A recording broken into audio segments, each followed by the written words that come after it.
Au Sénégal, un nouveau gouvernement plus resserré et plus féminin a été formé. Le Soudan et les manifestants qui appellent l'armée à la rescousse. Nous parlerons également du Cameroun où Paul Biya restreint les déplacements des hauts fonctionnaires à l'étranger. Puis le Togo, les élections locales, l'annonce d'une révision des listes électorales. Voilà donc le menu de Regard Croisé ce soir autour du plateau. Credo Tété, directeur de publication de Le Médium. Bonsoir Credo. Bonsoir Samuel et bonsoir à tous ceux qui nous suivent. Adam Adjonou, directeur de publication de Vision d'Afrique. Bonsoir Adam. Bonsoir Samuel. Jérôme Sossou, directeur de publication de Triangle des Enjeux. Bonsoir Jérôme. Oui Samuel, bonsoir, bonsoir chers confrères et bonsoir à tous ceux qui nous suivent.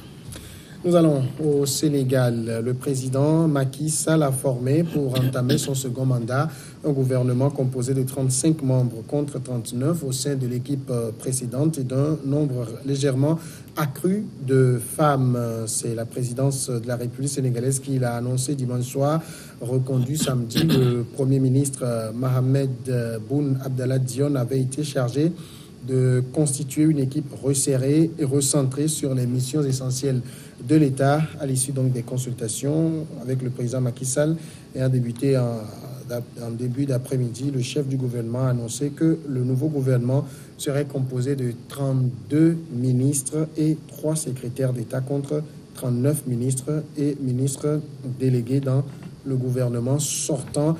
Est-ce que ça signifie, Jérôme Sossou, que le président Macky Sall veut faire avec moins, mais dans l'efficacité? Oui, mais tout dépend de la vision du chef de l'État sénégalais. Vous avez vous rappelé qu'il est réélu le 24 février, si j'ai bonne mémoire. Il a reconduit le Premier ministre Dionne qui a formé un gouvernement de 32 ministres avec 20% de femmes et 3 ministres d'État ou secrétaires d'État. Et le Premier ministre Dionne a gardé, ou Macky Sall a voulu garder les têtes de pont de l'ancien gouvernement, compte tenu de son plan Sénégal émergent. Et donc, il voulait, à mon avis, l'efficacité qu'un homme pléthorique de personnalités qui, en réalité, ne feront absolument rien ou qui ne feront pas ce que Macky Sall aurait voulu. Et donc, c'est une bonne chose, c'est de bonne guerre si Macky Sall a voulu réduire son groupe et faire quelque chose d'efficacité, c'est une bonne chose. Mais est-ce que ça veut vouloir dire que contrairement aux 39 ministres du mandat sortant, il a trouvé que ça n'a pas répondu à ses attentes? Non, mais moi je crois qu'il faut considérer aussi l'aspect consommation-budget en réduisant l'effectif du gouvernement. Certes, il y a un souci de réduire les charges au niveau du gouvernement, mais également il faut dire qu'il doit, avec son nouveau mandat, être beaucoup plus sur le terrain du travail. Donc il doit travailler pour rassurer même ceux qui ne l'ont pas voté. Lui-même, il en est conscient. Et en réduisant l'effectif du gouvernement, donc c'est dire que certes, il y a encore des hommes qui sont là, des têtes de pont, qui sont dynamiques, mais il faudrait que les ministres se mettent au travail.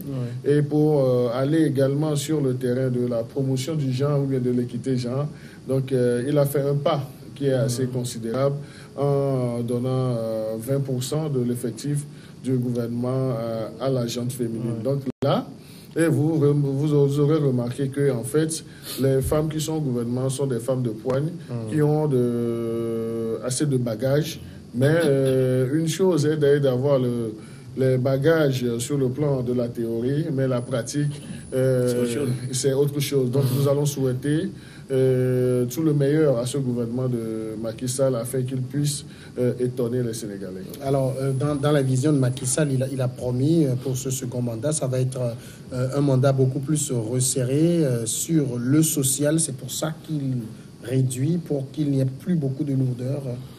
Oui, vous savez, Macky Sall a intérêt parce que, au vu des pesanteurs socio-économiques et surtout socio-économique que nous avions constaté avant les élections et après les élections, Macky Sall a intérêt de pouvoir beaucoup impacter le volet social.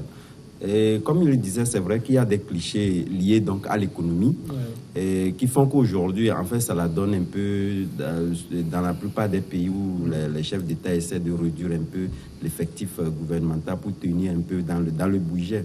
Mais au-delà de tout, je pense que lorsque la machine est bien structurée, on n'a pas forcément besoin de l'effectif du gouvernement pour pouvoir mener à bien ses actions. Donc je pense qu'aujourd'hui, Macky Sall pèse beaucoup plus sur ces clichés-là pour pouvoir impacter sérieusement son plan de Sénégal émergent qu'il a donc mis en branle et qui devrait au finish consolider aussi, disons, le social, mais de l'autre côté aussi, épouser encore les idéaux, parce que vous aurez dû constater qu'au niveau, lorsque nous prenons un peu un certain nombre de tours, on a constaté que c'était au Sénégal où le gouvernement avait beaucoup mis l'accent sur, disons, la gente féminine. Aussi bien l'Assemblée, nous l'avons constaté, aussi bien au niveau du gouvernement. C'est vrai que ce verrou a été sauté par après. Aujourd'hui, je pense qu'il épouse un peu les idéaux de par le passé qui ont permis au Sénégal de pouvoir réussir un certain nombre de pans au niveau de la politique. C'est ce qu'il était de ramener pour un peu redresser donc la machine avant son départ. Alors, c'est vrai, Jérôme Sosso, que dans la plupart des pays aujourd'hui, maintenant, la donne, c'est la féminisation, c'est-à-dire on se dirige même pour certains pays vers une certaine parité, mais il y a des femmes qui disent oui à la parité, enfin, il y a un terme approprié qui m'échappe, aux gens, à l'égalité genre, mais pas à tous les prix. Hein.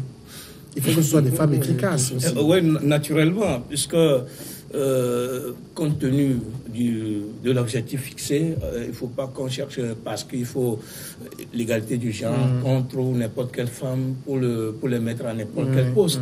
Alors, si on met n'importe quelle femme à n'importe quel poste, je ne crois pas que l'objectif serait atteint. Et donc, il y a des femmes aujourd'hui compétentes, des femmes très efficaces. Aujourd'hui même, c'est comme les femmes tentent de substituer aux hommes dans tous les domaines et sur tous les postes.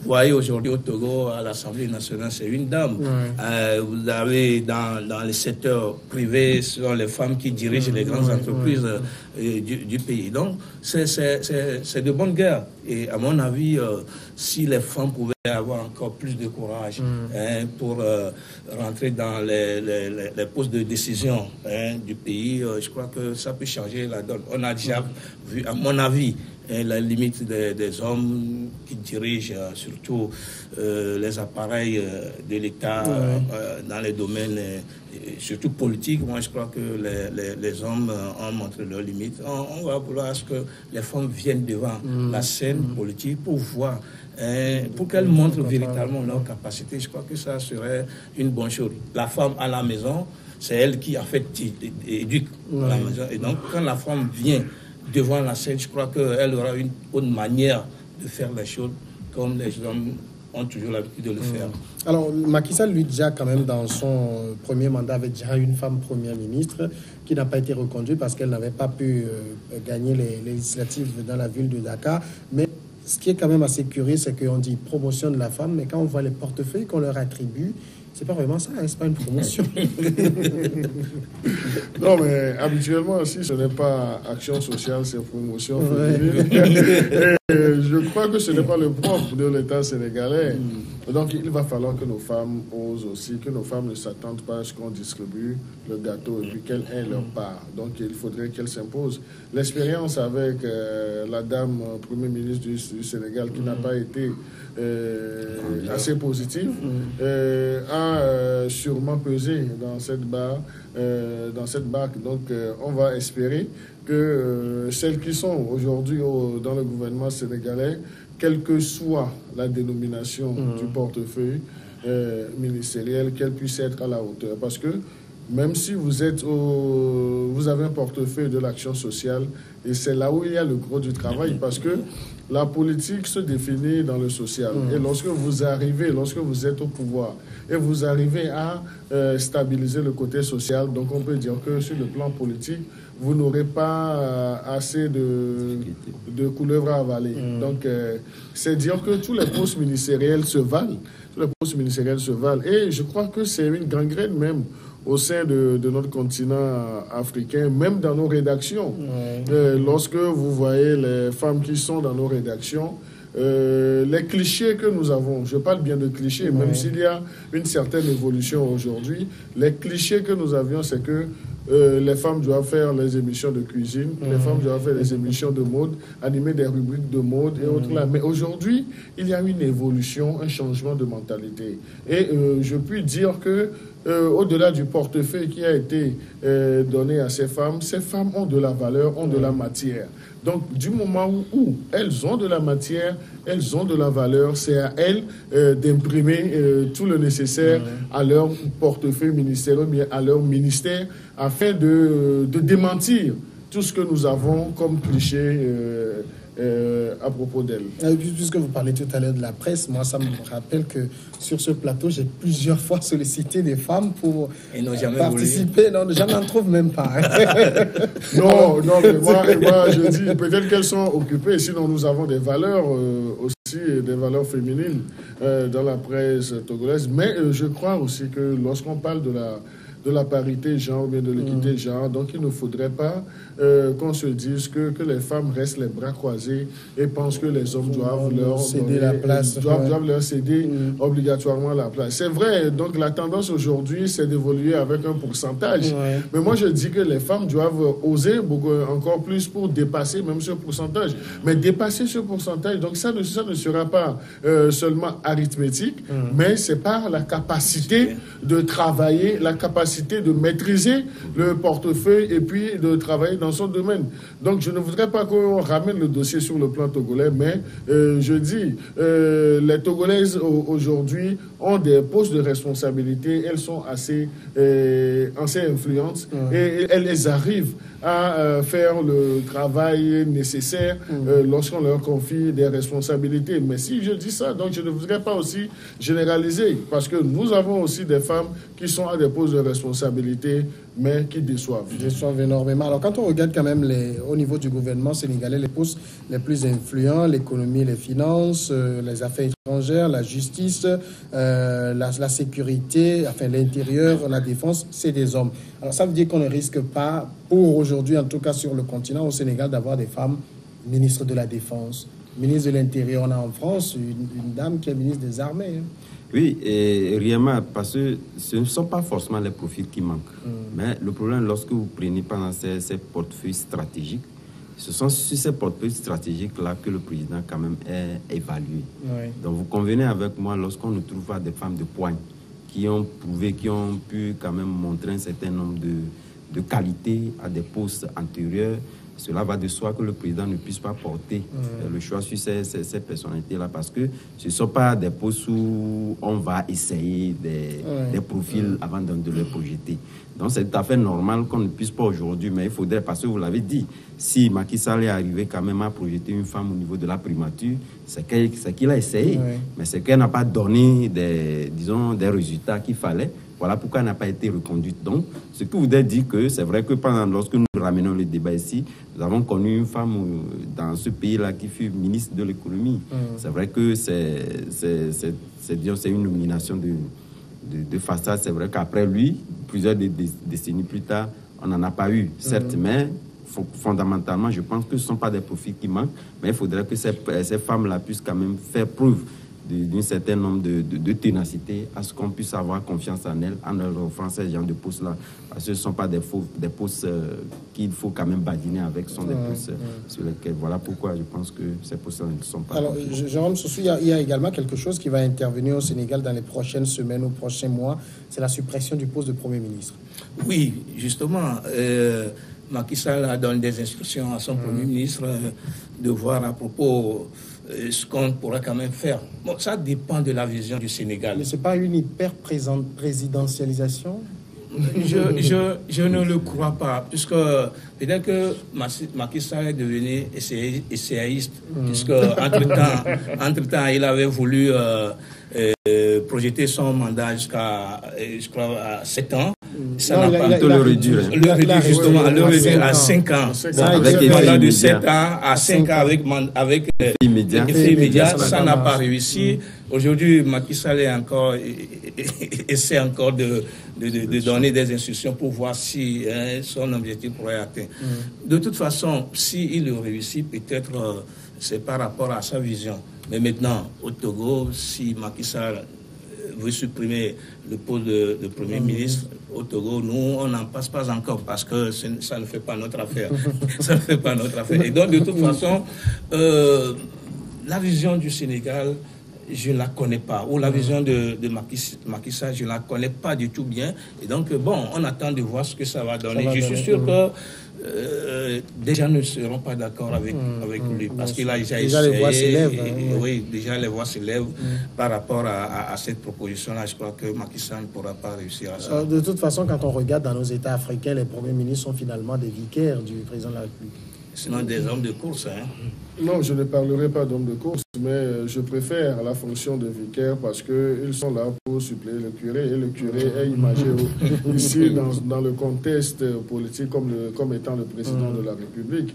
Donc, il va falloir... Donc, tout dépend des régimes politiques que nous avons dans nos pays. Donc, il y a différentes sortes de choses et en termes parlant de régime politique. Donc, aujourd'hui, ici, le président sénégalais veut oser. Donc, on doit observer, voir jusqu'où il peut aller. Parce que si c'est pour supprimer le poste de Premier ministre et puis s'arroger tous les pouvoirs et puis pour que la machine devienne encore plus lourde, donc on dirait que ça ne fera pas l'affaire de la démocratie. Mais si c'est supprimer cela et imprimer une autre marque à la politique, donc ça peut être fait. Donc, aujourd'hui, il va falloir que le constitutionnaliste sénégalais soit d'accord avec ce qu'il voudrait faire, parce que ce ne sont que des intentions d'hommes politiques. Et il faut prendre toujours avec des pincettes tout ce que les hommes politiques disent. Parce que, mais déjà, le Premier ministre Dione a été nommé secrétaire général de la présidence et il a pour fonction de préparer un projet de loi visant à supprimer le poste de Premier ministre. Oui, il doit proposer cela tout en consultant les tests juridiques du pays, tout en faisant une large consultation de tout ce qui est le schéma politique, parce qu'il va faire une proposition. Donc, on va voir, parce qu'au-delà de la proposition, donc, il faudrait qu'il y ait cette acceptation des milieux politiques avant d'aller du côté, parce que ça ne sera pas par décret. Bien sûr, donc, pas le Parlement. Il est majoritaire au Parlement. Oui, il est majoritaire au Parlement, mais qu'est-ce qui nous dit que qu'il n'y aura pas défection, qu'il n'y aura pas dissension et que les gens ne vont pas contester cela. Parce que si nous considérons également l'image qu'on donne d'un poste de Premier ministre, donc c'est comme si on fait un cadeau à quelqu'un et on voudrait que la personne aussi ait un poste de responsabilité. On revient après.